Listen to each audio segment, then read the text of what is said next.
it's not an exaggeration to say that Ralphie VII may have just corrected our season. Woo. Here we are with the Folsom Frenzy podcast. Let's get it.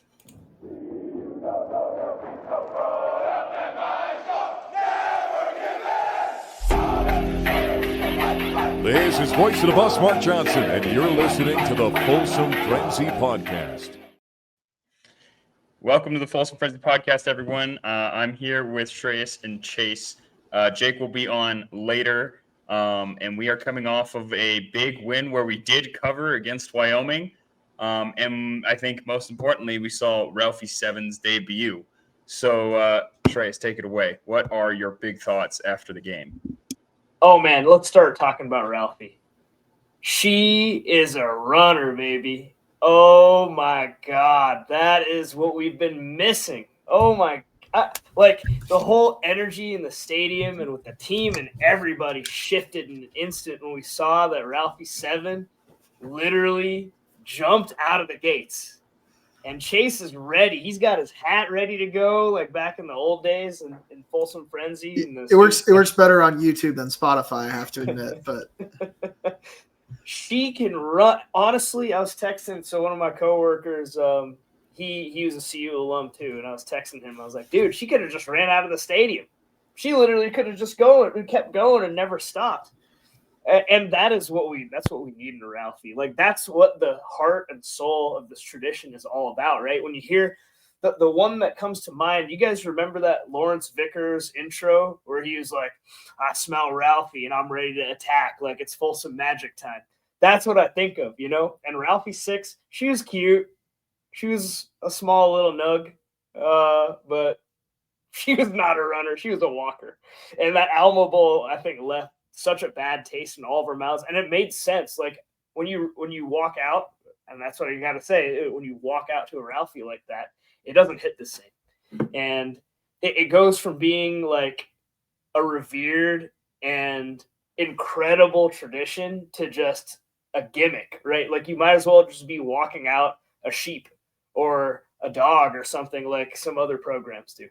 So it is amazing for the legacy of our program and of this particular tradition to have a Ralphie that does the job.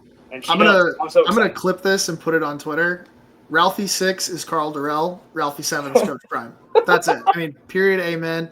She looks like she's coming out of a cannon when she starts running, man. She's fast. She's jumpy. She was the turning radius. She lost one of her handlers. I don't know if you guys saw that in the replay. Very Ralphie V-esque. Man, she is ready. I'm almost kind of confused why it took them 2 extra games to say that she was good to go. I mean, I defer to Taylor Stratton in the program, but man, did she look really good. And you're right. It really did bring in the energy, and the Buffs covered, right? So what an absolute backdoor cover. This is my initial thoughts. Topher, you can go back to the Buffalo, but I have to get it out there. Good teams win, great teams cover. How about the Buffs backdoor covering in the last minute? People had given up. People texted me and said, I hate your Buffs. I can't believe they didn't cover for me. And what did Caden Salter do? Caden Salter said, you know what, Chase? You bet on me, and I'm going to take care of you, and ran it in for absolutely no reason to score that touchdown. Perfect cinema, amazing. Huge fan of the backdoor cover. Huge fan of Ralphie VII. I think the vibes are really improving, and I really – I mean, I know – people are going to say it's dumb, but anyone that went to Colorado will know that it's not dumb to say that having a legit Buffalo run the team out onto the field, like the energy in the stadium is just so different. And that stadium was rocking. And I know that it's family weekend, but a lot of false start penalties, that's the kind of stuff that you talk about, Shreyas, with your Folsom Magic, right? That's the difference maker, is if you can make it a hostile environment. And when you've got your own Buffalo trotting out, kind of looking around, totally uninterested, versus what Ralphie VII did, where she's fired up.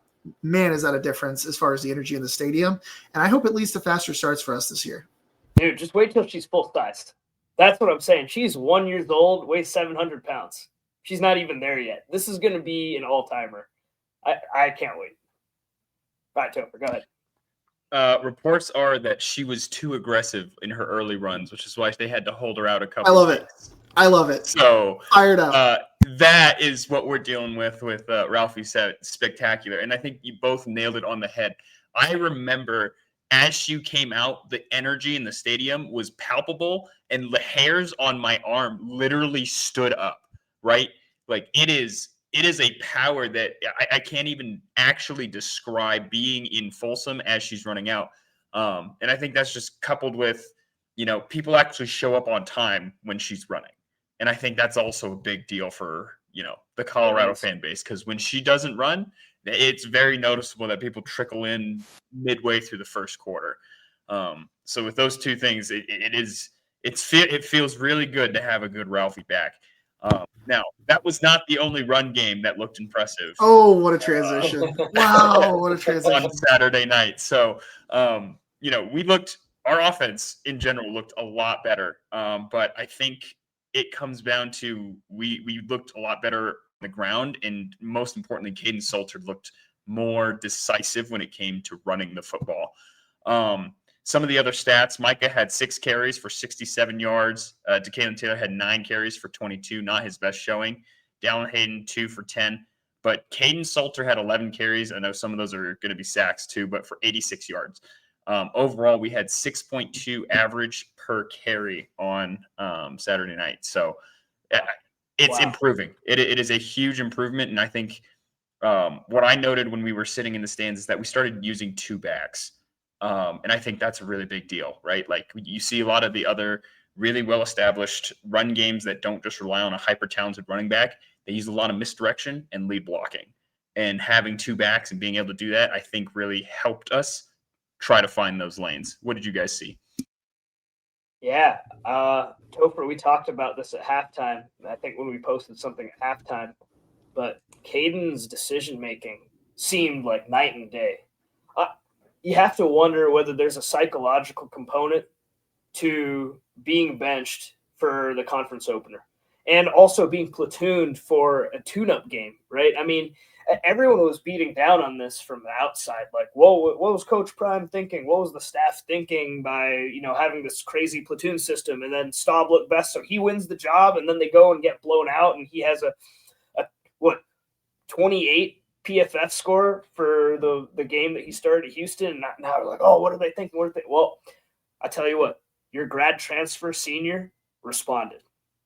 And he looked every bit as mentally tough as you want to see from a player that has played and started in a New Year's Six bowl game and who has played at a high level, not at the FBS or not at the Power 4 level, but at the FBS level for many years. And for him to come out and do the things, what were we complaining about over the last few weeks? Oh, when he's on the run, like he's really inaccurate. He throws the ball over people's heads, blah, blah, blah. Topher, we were talking about this specific play, but that touch pass to Sincere Brown for that long touchdown, that was what we were missing. There were so many opportunities for that. And honestly, he probably opened that up for himself by running more. So he was more decisive as a runner. And because he's more decisive as a runner, whoever is covering Sincere Brown, I can't remember whether it was a DB or linebacker at that point, they have to respect the run. So they can't just go play back and try to cover Sincere. They got to go make sure that Caden doesn't just run past them and go get a touchdown another way. And either way, he hit that pass. Sincere just kind of leaked out and just like a nice little soft touch pass right over the top. So pretty. And if that is open for him all season and we continue to eat, that is a great sign. That's maybe one of the most positive, other than the running game and the pass blocking, which I'm sure we'll get to here in a second. That's one of the most encouraging things that I saw out of it and makes me think that maybe some of the doom and gloom that we were seeing against Houston may not be as bad as we think. What do you think, Chase? Yeah, I'd been pretty critical of Sincere Brown last episode, actually, because expectations were so high. He lived up to those expectations in the last game. Caden Salter had an excellent game. I don't want to take anything, but I do want to at least acknowledge early in the game, if you guys remember, he took a really bad sack where he should have thrown the ball away. And that is what is still confusing to me because he's a very senior quarterback, right? And still making decisions like that. But I'm hoping that as he gets more in tune. And if there was a game for him to do that, this was it, right? But I don't understand. Like, he should be playing out of the bootleg all the time, right? Because that is where he shines. When he's moving on the side where he's dominant and he can find a receiver downfield, he can really hurt some defenses. But I also think, on the offensive side, the offensive line had an awesome game. And I know that we were playing Wyoming, but that was a phenomenal game by our offensive line. They looked mean. And the good news is, Jordan Seaton left at halftime and came out in street clothes. But it sounds like, at least according to Coach Prime, it's a pretty minor injury. He's going to be okay. So to get out of that Wyoming game fairly healthy and to dominate and to build some confidence, that is exactly what we needed out of that game.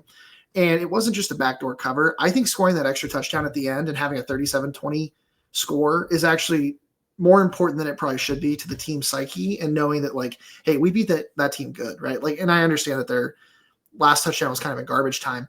We'll talk about that on the defensive side because that was kind of a letdown on that end. But overall, like, the offense looked great. I got to give Pat Shurmur some credit. Like, the play design was actually somewhat creative. I don't know why Wyoming was the game we decided to break that out. Maybe he's just making up a different thing for different quarterbacks.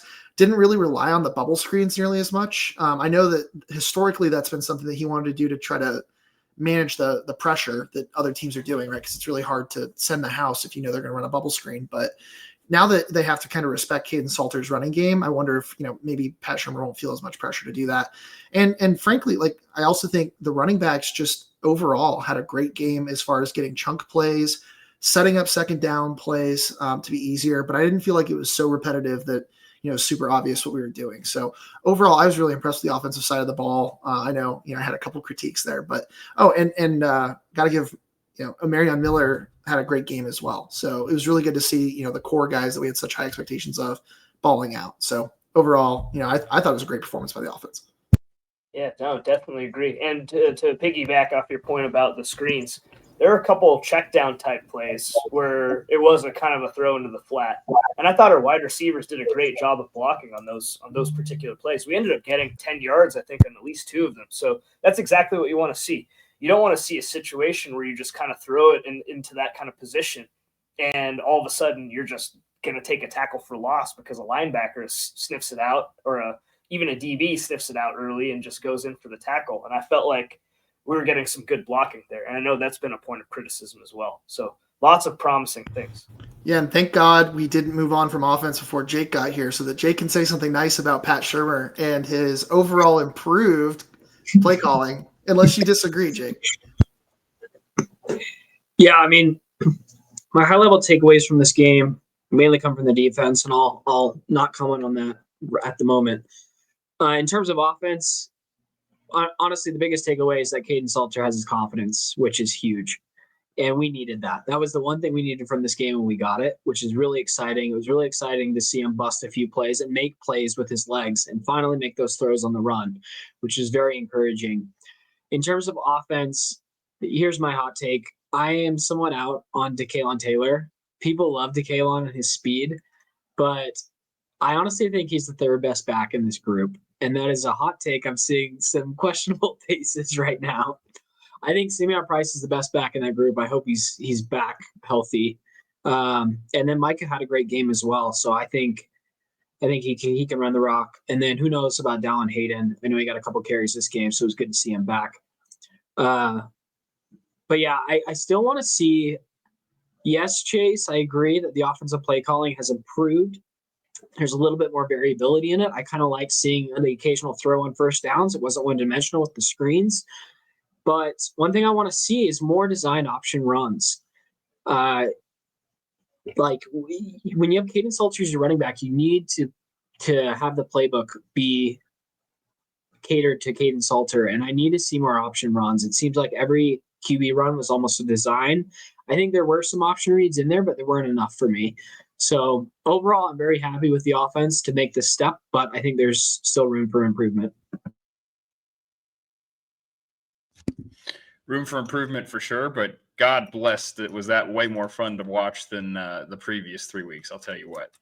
I don't really have anything else on the offensive side of things. Watching it live in the game, it really felt like Pat Shermer had more of a rhythm, right? Like you guys said, he called the screens, but the timing of those screens were ones where you saw the DBs were playing way far back, so we're going to be able to take a chunk play because of that. So maybe that's Pat Shermer coming into himself with the timing of that a little bit better, but really promising to see. And I love that we found confidence as we go into this next week, which is going to be a very important game.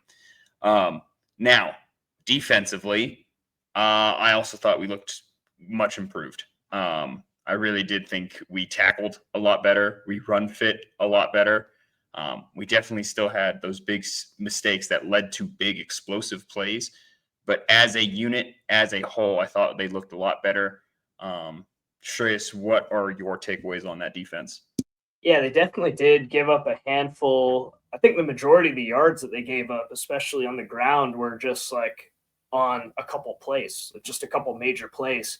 For the most part, they did a pretty good job of preventing those like first or second down runs up the middle from getting much yardage.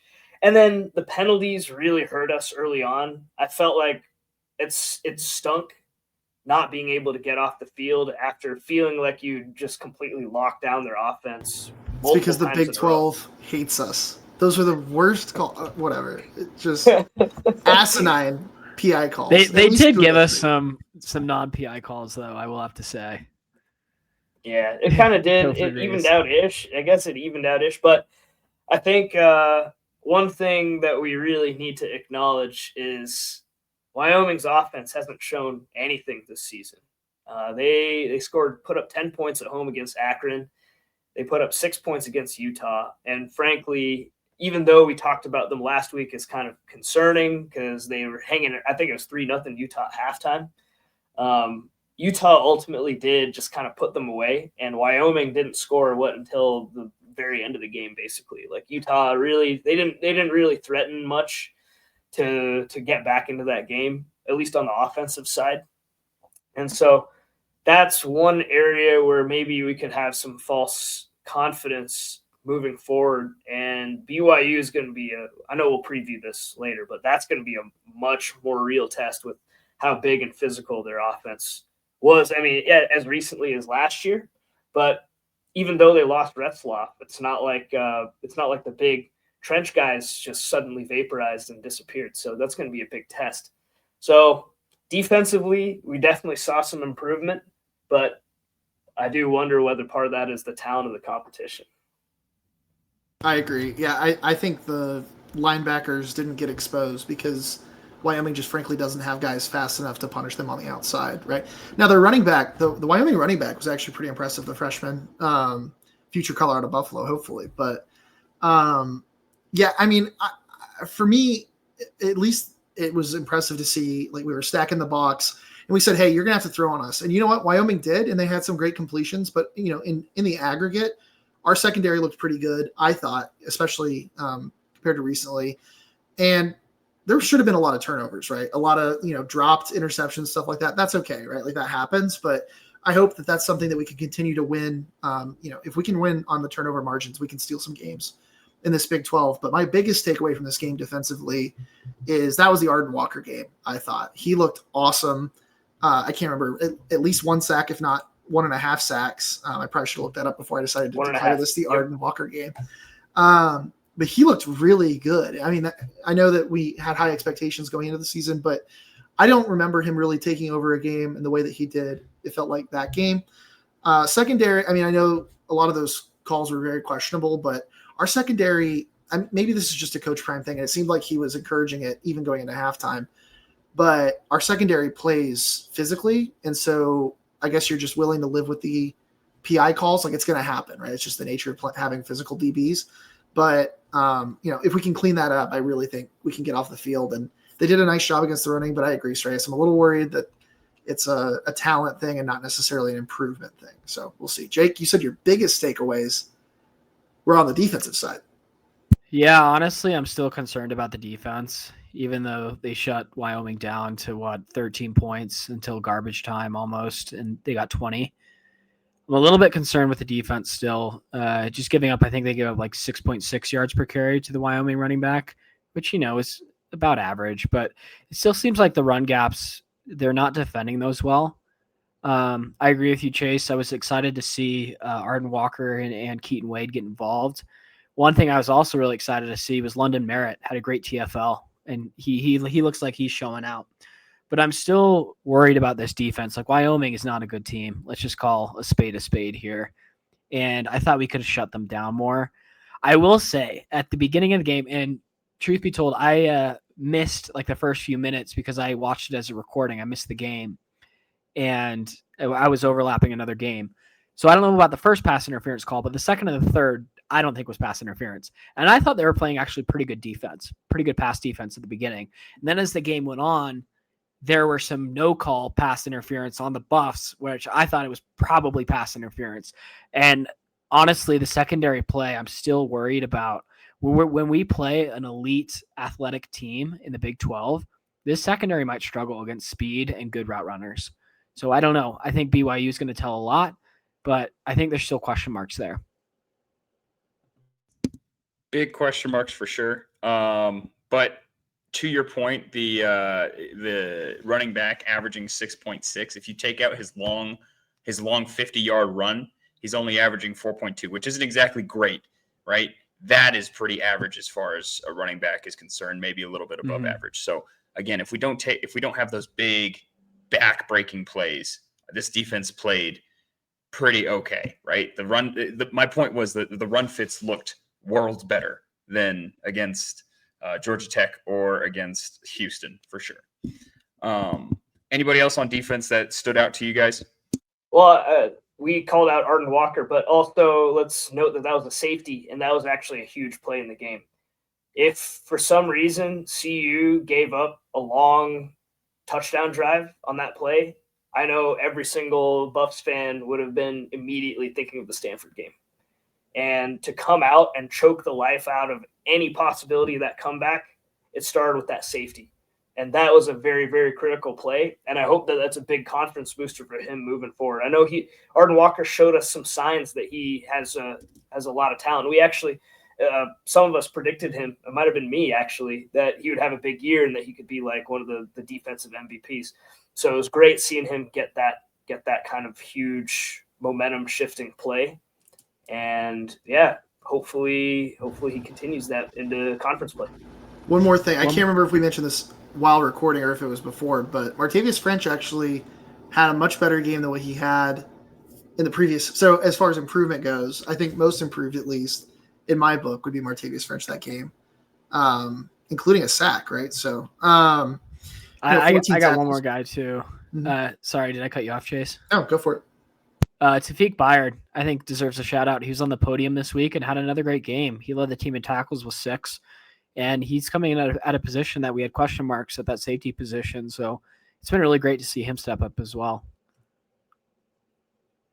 All right. Well, with that, we'll go into our ad read for the QWealth Management player of the game. Go to qwealthmanagement.com to learn more for all of your financial advising needs. On the offensive side, it couldn't be anyone else. It had to be Caden Salter, if for no other reason than he's the reason we covered the spread with that immaculate run there at the end. But in all seriousness, what a game for K-Salt. 18 completions, 304 yards, 3 touchdowns, quarterback rating of 94. I don't know if we have his PFF grade, but he had a phenomenal game, but also on the running side, right? 86 yards rushing and a rushing touchdown. Obviously, a lot of that coming in that garbage time 35-yard touchdown run. But overall, really impressive game. We kind of already talked about it, so I don't know if we have to beat it to death. But having the opportunity and coming back and having a good mental mindset is, I think at least why we picked him. On the defensive side, it's got to be Arden Walker because I called it the Arden Walker game. And then on special teams, how about Quentin Gibson, man? I think I was sleeping on it. What was it, 2 episodes ago where I was like, please stop returning it. I apologize to Mr. Gibson. He is electric, and I understand why they're willing to risk it and potentially have a worse, field position because the upside is so high, right? He is so slippery. He's got to be like 5'4", 120 pounds. Like he looks really small out there. I'm going to look that up while someone else talks and try to get to the bottom of this. But any overarching thoughts for any of our QWealth Management players of the game? Topher, this is your chance to talk about special teams. Should you choose? Yeah, Quentin Gibson, it's only a matter of time before he answers the house call. Dude's quick twitch muscles are unbelievable. He goes from 0 to 60 in literally a blink of an eye, and it is fun to watch. I'm still going to bang this drum that Damon Graves is the best punter in the nation. Oh my God, he is the best punter in the nation. And I don't even every time that ball comes off his foot, especially at altitude, it's just perfect. It is just perfect every time. And his only miss that was a touchback was only a miss by like half a yard, which is crazy accuracy. So look for the Buffs to have more safety opportunities this year. I don't think the safety that Arden Walker got is going to be lone safety. And I think all of those points that come from a good punt should be attributed to Damon Greaves. Just gonna throw it out there. My wife has, when she's actually watching the games, has seen a disproportionate number of safeties on behalf of my teams, both in professional and college levels. So she thinks the safety is a quite common occurrence, and I have to explain to her every time that I guess she's just incredibly lucky. But Quentin Gibson, 5'9", according to his profile, so probably closer to 5'7", 165 pounds. I don't believe that for a second, but he's shifty, and you're right. He's awesome. So any last thoughts about our QWealth management players of the game? Go to qwealthmanagement.com to learn more. That's 2 ad reads for our friends over at QWealth Management. All right. I guess we'll preview BYU. Going in, well, I guess BYU is coming to Boulder. I think it's an 8.5 point spread. I don't have it pulled up in front of me. BYU, obviously our first ranked opponent of the year, number 25 in the poll, but certainly will not be our last. We have a murders row coming up at BYU, obviously this week, and then at TCU, Iowa State at home, and then at Utah. Utah might be ranked again by the time we play them. So it's possible that we'll have 4 consecutive ranked games. Initial thoughts, feedback. It's a 6.5 point spread. 47.5 is the over under. Topher, what you got? This one's interesting, right? BYU is a developed program that has still solid trench play. A little question marks at their quarterback situation due to off-season activities. But you look at their schedule so far. They BTA against Portland State, Stanford, who's terrible, 27-3, and East Carolina. I don't think they're exactly going to be tough competition. So I think this is going to be the first real test for BYU as well, right? I hope that we can come out to a fast start against BYU, and I think that will really help us be in a position to make sure that we don't give them any life. But if we play undisciplined, this could be a long night for the Buffs. And they retained their running back, LJ Martin. They always have great trenches. So as much as it's easy, and I don't disagree, they haven't played any impressive competition. They also haven't showed us anything to suggest that they're any worse than last year. I know Retzloff's at Tulane now, but Retzloff going into last season was one of the lowest ranked Big 12 quarterbacks. That was the guy that everyone thought would be a question mark. And BYU, I mean, he played well, to be fair. Retzloff did play well, but maybe it was in spite of him that offense just completely overpowered us, certainly in the Alamo Bowl, but then a lot of other competition during the conference schedule. So with that in mind, it does very much worry me. God, I don't want to pick against them. I don't want to pick against CU because I feel like we really, really need this one. It would just be such a vibe shift. It would be like the Ralphie VII equivalent of a win, right? Where you come out and all of a sudden like the vibes completely shift. Like, oh wow, here we go. Like we just beat a physical ranked team. And of course, Coach Prime's first win was against a ranked team that turned out to be kind of fool's gold in the end. So who knows what that means by the end of the season. But man, would the vibes be good from this. I really hope we can pull it off. Are we actually doing predictions right now, like for score? I guess Topher's not, but yeah, you should. Okay. All right. So I think I said 2017 last week. I'm going to go 2017 again this week. I really hope that the improvements that we've seen from our defense. We're not just a flash in the pan. I really hope that Caden Salter can do some damage now that he has some more confidence, and maybe the coaching staff has more confidence in him. But I do expect that if we do win this game, it'll have to be because our defense plays their best game of the year. So fingers crossed. So sorry, that was a Buffs win. That was a Buffs win. Just to confirm. Okay, cool. I can go ahead now. Sorry, I was looking up stats at the same time, but yeah, this BYU game, I mean, I'm nervous for it. BYU is a really good team. You know, obviously with Jake Retzloff leaving, that leaves quite a hole in their team. But I think their young quarterback has shown some strengths, but I don't know. This BYU team still makes me nervous. I think I might have picked this one as a loss at the beginning of the season. I think I'm doing that again today. Just the BYU team, looking at their team, their biggest strength is their run defense. They got some good stout guys on their defensive line, good solid linebackers. So I honestly don't think the Buffs are going to run the ball much, or they're going to get much success running the football, which is they're trying to make our identity. So we're going to have to see Caden Salter step up again in the passing game. And I think he can. I think he definitely has the potential to do that. I'm just nervous for our run game not being there. And then also on the defensive side, we're really going to have to see a big game out of the defensive line. I think BYU's offensive line isn't that great, and I think we could take advantage of it. And we're going to have to, or we're not going to win this football game. And I'm honestly not optimistic, which sucks. I wish I was, but I need to see a little bit more. I'm hopeful for Caden Salter and hopeful that this team can get it together. I think we're seeing some improvement, at least this week compared to last, which has been good. But I'm going to go 28-21. BYU wins. Bummer.